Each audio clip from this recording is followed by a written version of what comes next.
when I'm doing my tour, my stops, people almost always will ask me, how many hours sleep do you get? When you go to bed, when you get up, how much do you sleep every night? Right now, I'm sleeping 9 hours a day. I sleep 9 hours. I did a sleep study. I was sleeping around 8 and was still tired when I woke up. And so I went and did an overnight sleep study, and they told me, I'm looking for the hack. I'm like, hey, you're deficient in magnesium, so just take these and you can sleep 7 and be normal. He said, no, nothing wrong with you. You just need to sleep 9 hours a night. That's healthy for you. Like, what? That's healthy? Are you kidding me? What are you talking about? Nobody sleeps 9 hours a night. He's like, yeah, between 6 and 10 is actually, that's the normal range. The whole 8 hours a night is a myth. So I felt bad, and I'm still trying to hack it. So I sleep 9 hours a night. I don't wake up to an alarm. And people assume that I'm only sleeping 3, 4, or 5 hours a night because of how productive I am during the day. This is it, right? You could sleep 12 hours a night and crush it in the other 12 hours. Most people default to thinking they need to wake up an hour early. Say, well, if I wake up at 5 a.m. or at 4 a.m., I'm going to be more productive. If you are not productive for 16 hours a day, then adding an extra hour to that's not going to make you that much more productive. The problem isn't what time you wake up. The problem is what you're doing with the hours that you're awake. And so as much as possible, what I try to do is make every second intentional.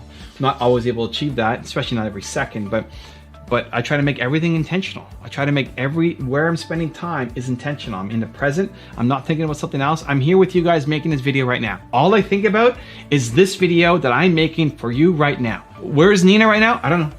Where's my cell phone? Well, it's right here because I can see it. But where are my keys? I don't know. Where are my dogs? I don't know. What am I doing after this? I have no idea. I'm focused and I'm with you right now. Most people live in the past. Most people are thinking about what could have been. Most people are regretting the decisions that they made, and they're procrastinating because they're afraid of doing things, because they don't want to do things. All things that prevent you from actually doing. That's the biggest problem. You're a genius. You're the best in the world at something. You can go off and make amazing things. The problem is your time is not being used efficiently. It's not being used effectively either.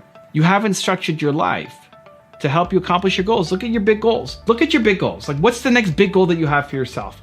You may not have one. If you don't have one, then you got to figure out what your purpose is, because that's the greatest thing of all time, right? Get the book, Built to Serve. You'll figure it out. You'll be ignited.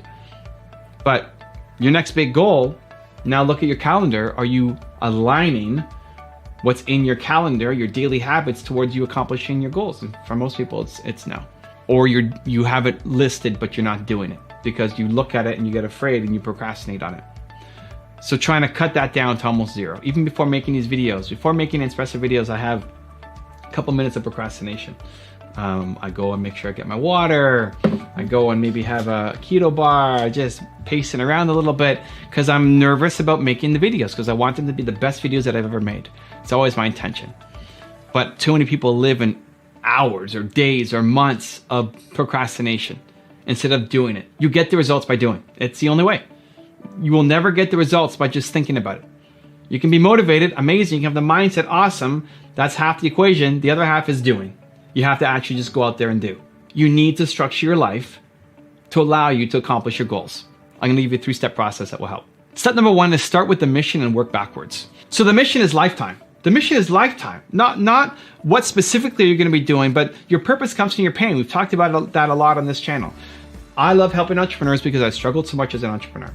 Whoever you used to be, where you struggled and felt the most worthless, you will love helping those people for the rest of your life. That will never get old. How you do it will change a lot. Right now I'm doing it through YouTube videos, I'm doing it through books, I'm doing it through my tours, all of that.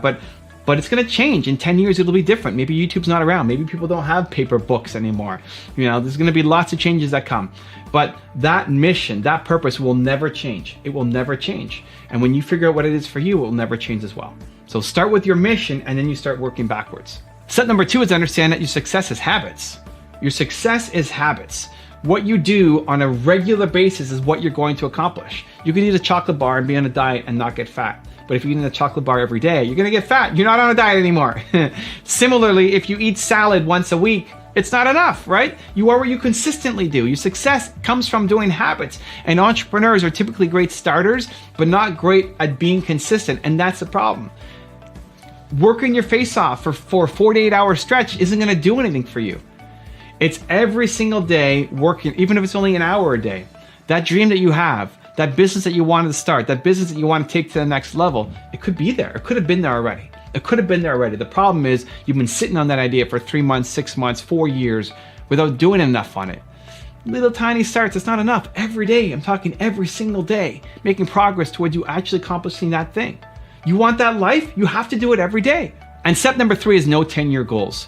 Now, what was interesting in this video is Jordan first talks about having a 3-year goal for yourself. And then he said for himself, he can't plan for more than 6 months because his life is too chaotic and too much stuff going on. I think that's actually the sign of a healthy life. Like, there's no way you know where you're going to be in 3 years. There's no way you're going to know where you're going to be in 10 years. That's crazy. But 3 years is crazy too. There's no way. I'm about to leave on my tour from January to April 2020, and I'm going to come back a different person.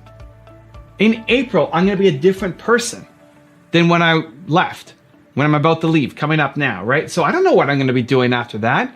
I have no idea. I mean, it's still going to be within the confines of my mission, right? I'm still going to be doing work to help entrepreneurs. So maybe I come back and say, I don't want to do YouTube anymore. That's it. I'm done. Enjoy these last videos, and I'm going to move on and do something else, right?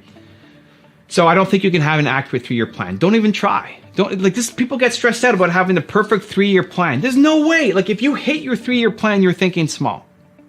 The idea, like think of who you were 3 years ago, right? Let alone 5 years ago or 10 years ago. Just take 3